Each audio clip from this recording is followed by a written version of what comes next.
মা যখন জানেন যে তুমি এসেছো এখানে, ওনার সঙ্গে অন্তত একবার দেখা করে এসো। এটা কিন্তু তোমার কাছের মধ্যে পড়ে। আমি কোন মুখে দাঁড়াবো বলো তো ওনার সামনে? নীলু, আমি তোমাকে তো কথা দিয়েছি উনি এমন কিচ্ছু করবেন না বা বলবেন না যাতে তুমি অপমানিত বোধ করো। যাও প্লিজ, ট্রাস্ট মি, দেখা করে এসো। আমি বরং চেঞ্জ করে আসি। কোথায় যাচ্ছ তুমি? না না প্রবুদ্ধ, তোমাকে আমি অনেক অশান্তি দিয়েছি, আর কিচ্ছু করতে হবে না তোমাকে আমার জন্য। আমি চলে যাব, আমি চলে যাব একা একা। কোথায় যাবে ভেবেছো নীলু? জানি না, ডিঙ্কা তো আমাকে ছাড়া কখনো থাকেনি। আমাকে না পাক, নিজের বাবাকে পাবে। ডিঙ্কা না হয় তোমার কাছেই থাকবে। কিন্তু জানতে তো তোমাকেই হবে নীলু। তুমি এখান থেকে বেরিয়ে কোথায় যাবে সেটা যদি এখনো না জানো তাহলে তো। জানো তো, ডিঙ্কা যদি না থাকতো না, আমি আমি আমি সত্যি সত্যি বলছি প্রবুদ্ধ, আমার না বাঁচার কোনো ইচ্ছে নেই। আর হ্যাঁ নীলু, তুমি যদি ঠিক করেই থাকো যে তুমি তোমার জীবনটা শেষ করে ফেলতে চাও তাহলে তো আমার কিছু বলার নেই, কারোরও কিছু বলার নেই। You have every right to do that, যদিও সেটাও একটা চরম অপরাধ। তবে তুমি কি আর একটা জীবনকে সত্যি সত্যি শেষ করে দিতে পারো? যে জীবনটা এখনো পৃথিবীর আলো দেখেনি, তাকে শেষ করে দেওয়ার অধিকার কি তোমার সত্যি আছে নীলু? আর সে তো নিজের ইচ্ছে তোমার কাছে আসেনি। ওই একটা কাঁটা শরীরে নিয়ে যায়, আমি কি আত্মগ্লানিতে ভুগছি প্রভুত্ব। কি বলবো তোমার? আর সেই নীলু, ও তো একটা প্রাণ। ওর সম্বন্ধে এইভাবে বলো না নীলু, যে শোনে তার ভালো লাগে না।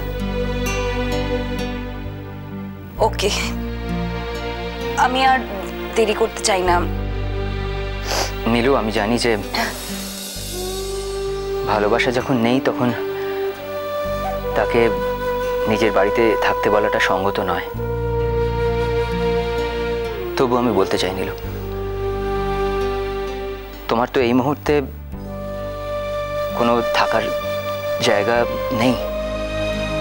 যতদিন না সেই ব্যবস্থাটা করছো ততদিন তুমি তুমি আমার কাছে নিঃসংকোচে থাকতে পারো নীলু। ডিঙ্কাটাও একটা কোয়ালিটি লাইফ পাবে। না প্রবুদ্ধ, না, সেটা হয় না, সেটা হয় না। বটেই তো। দেখো, আমিও কিরকম পাগল যে ভেবে নিলাম যে তুমি এই প্রস্তাবটা অ্যাকসেপ্ট করে ফেলবে। সত্যি তো সম্ভব না। কিন্তু নীলু, বিশ্বাস করো, আমি তোমাকে একজন হাজবেন্ডের অধিকারের থেকে কথাটা বলছি না নীলু। একজন মানুষ হিসেবে বলছি, যে মানুষটাকে তুমি বেশ কিছুটা বছর ধরে চিনেছো, জেনেছো, সেই মানুষ হিসেবে বলছি নীলু, থেকে যাও। বিশ্বাস করো, আমি তোমায় কথা দিচ্ছি যে তুমি যতদিন এখানে থাকবে আমি তেমন কোনো অন্তরঙ্গ সিচুয়েশন ক্রিয়েট করবো না যাতে যাতে তোমার এম্বারাসমেন্ট হয়। প্রবুদ্ধ, প্লিজ প্লিজ প্রবুদ্ধ, আমি আমার মাথা এমন ভাবে হেঁট করেছি যে আমার আত্মসম্মান, কনফিডেন্স কিচ্ছু নেই। তোমায় কোন মুখে বলবো বলো তো যে তোমার জন্য ভালোবাসা আমার বরাবর ছিল, সেটা মরেনি। হ্যাঁ, আমি জানি যে কিছুদিন ধরে আমি আর একটা মানুষের সাথে জড়িয়ে পড়েছিলাম, কিন্তু তার মধ্যে আমি শুধু তোমাকে খুঁজেছি প্রবুদ্ধ। তুমি আমাকে সময় দিতে পারতে না, আমি জানি।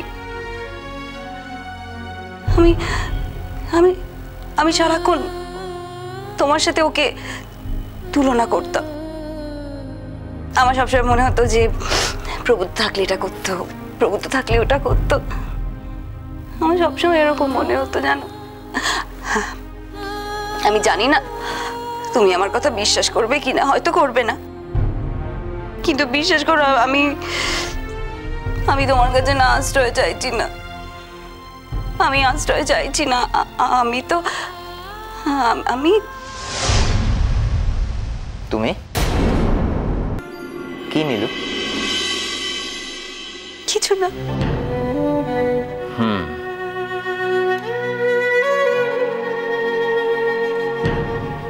নীলু, আমি ভাবছিলাম কলকাতাতেই চলে আসবো, জানো। মার কাছে থাকলে মার সুবিধেই হতো। তবে এখন আমি ঠিক করেছি যে দিল্লি ফিরে যাব। তাহলে তাহলে আমার টিঙ্কা? কেন? ডিঙ্কা যেরকম আগে তার মার কাছে থাকতো সেরকমই থাকবে।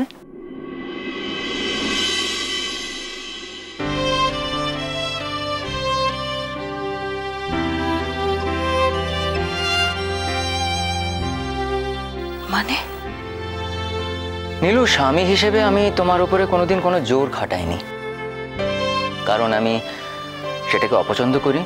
ইনফ্যাক্ট জোর খাটানো জিনিসটাকে আমি খুব ঘৃণা করি, তুমি তো জানো। এখন আবার ভাবছি কোনো কোনো ব্যাপারে হয়তো জোর খাটালেই ভালো হতো। কেন প্রবুদ্ধ? কেন তুমি আমাকে একটু জোর করোনি? তুমি যদি জোর করতে আমাদের সংসারটা এইভাবে ভাঙতো না।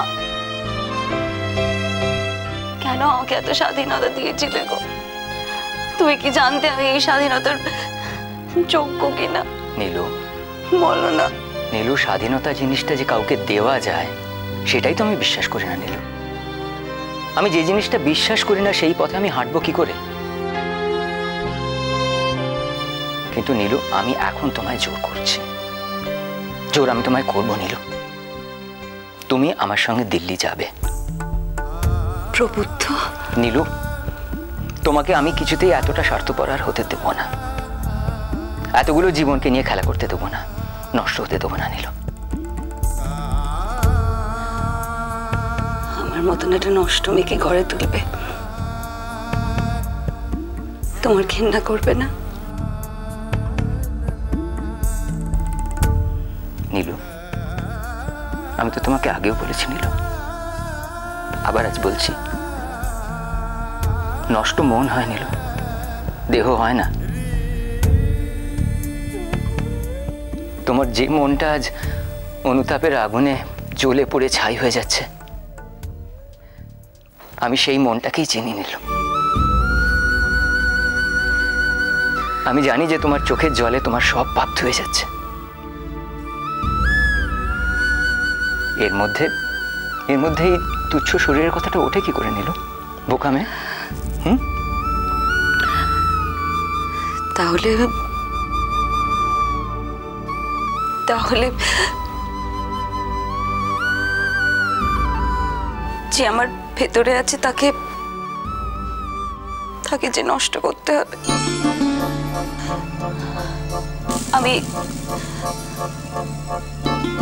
আমি অ্যাবর্শন চাই, না হলে যে আমি তোমার কাছে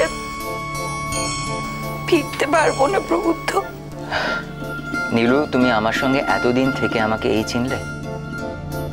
একটা বাচ্চাকে আমার এত ভয় লাগবে যে তাকে শেষ করে দিতে হবে আমি যাতে ভালো থাকি। আমার ভালো থাকাটা কি এতই ঠুনকো ছিল নীলু? তার মানে?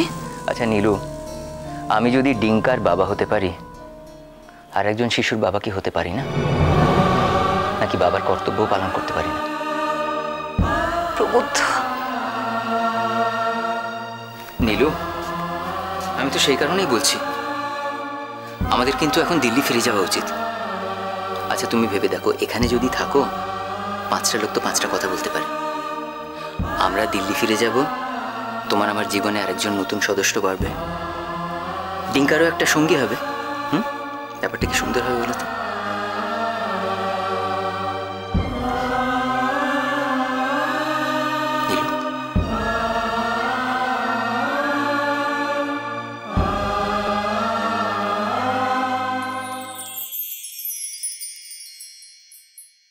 বাড়িতে পুলিশ এসেছিল। কেন এলো বুঝতে পারছি না তো। অভিষেককে বিক্রম।